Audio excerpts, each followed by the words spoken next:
Poutine, manifestement, je disais toujours, même tout à l'heure, même pas mal, c'est un peu ce qu'il a dit il y a quelques heures, justement, au sujet des sanctions occidentales. Écoutez. Nous pouvons maintenant affirmer avec confiance qu'une telle politique de sanctions envers la Russie a échoué. La stratégie de la guerre éclair économique n'a pas fonctionné. De plus, les initiateurs eux-mêmes ne pouvaient pas échapper aux sanctions. Je parle de l'inflation et de la croissance du chômage et de l'aggravation de la dynamique économique aux États-Unis et dans les pays européens. Alors Anastasia Kirilenko, du coup je suis partie tout de suite à l'Élysée, j'ai pas fini de vous présenter. Vous avez co-réalisé un documentaire qui s'appelle Poutine le parrain. Vous connaissez bien la façon de fonctionner de Vladimir Poutine. Quand il fait ce genre de déclaration, déjà il s'adresse à qui? Et il s'adresse bien sûr à la population russe.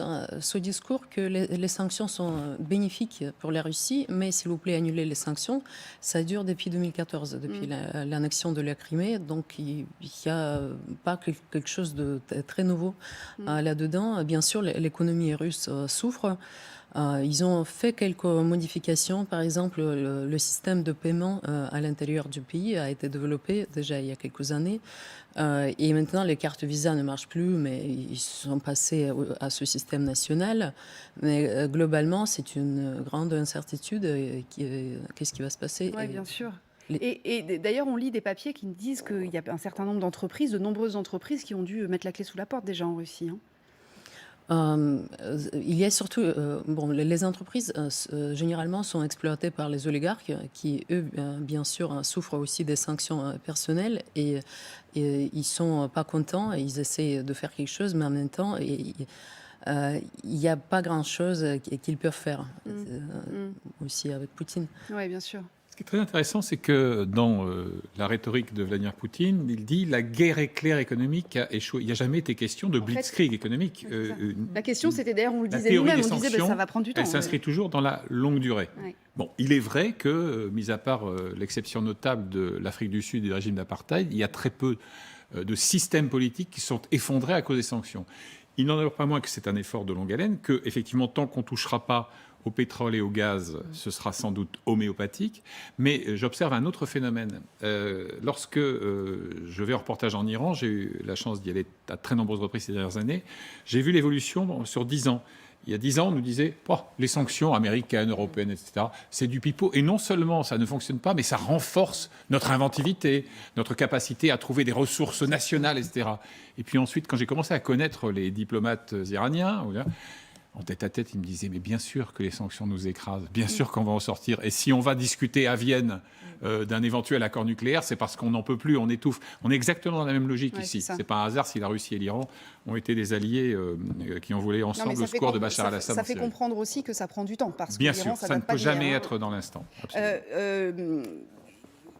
Donc je disais tout à l'heure, format Quint, là, en ce moment, donc vous avez vu les images, c'est en ce moment. On peut se demander ce qui se prépare. Vous avez évoqué le gaz et le pétrole. C'est un peu ce que disait Bruno Le Maire ce matin à la radio. Je vous propose d'écouter ce qu'il disait, le ministre de l'économie. Je vous fais réagir juste après.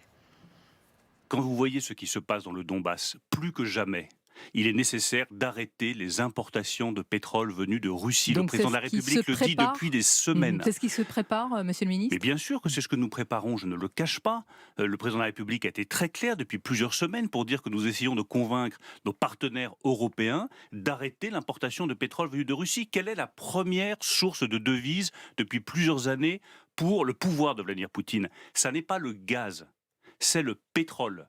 Donc arrêter l'importation de pétrole de Russie, c'est faire mal au financement de la guerre en Ukraine pour le pouvoir russe.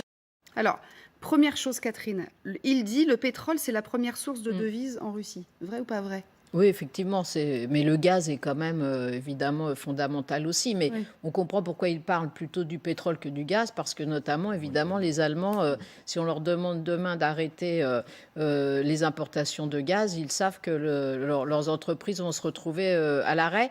D'autant que Olaf Scholz, quand même, commence à être déstabilisé à cause de ce conflit en Ukraine, et qu'il y a beaucoup de membres de son parti qui sont montrés du doigt pour avoir été un peu trop proche du Kremlin. Donc, il ne va pas rajouter à cette déstabilisation en décidant du jour au lendemain justement d'arrêter l'importation des hydrocarbures. L'autre problème dont on parle beaucoup moins concernant cette crise ukrainienne et son retentissement, c'est sur les pays pauvres. Et notamment, là, il y a le programme alimentaire mondial qui a tiré un peu la sonnette d'alarme en parlant, par exemple, d'un pays comme la Sierra Leone, où les gens déjà vivent avec moins de 2 euros par jour. Et là, ils ne peuvent absolument pas faire face à l'augmentation du carburant, de la nourriture.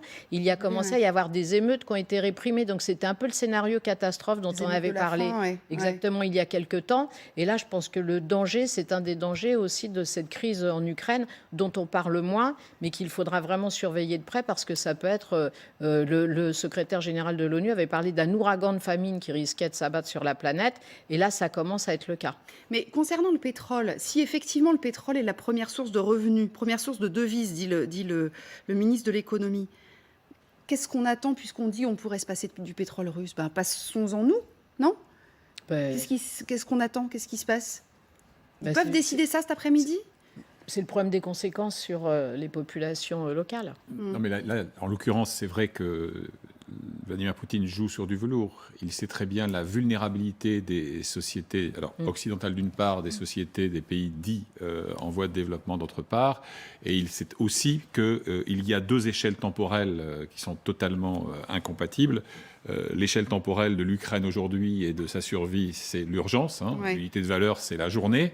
Et de l'autre côté, l'efficacité au long cours des sanctions, ça se mesure en mois et plus souvent en années d'ailleurs, sur les questions d'énergie. Et on n'est pas prêt.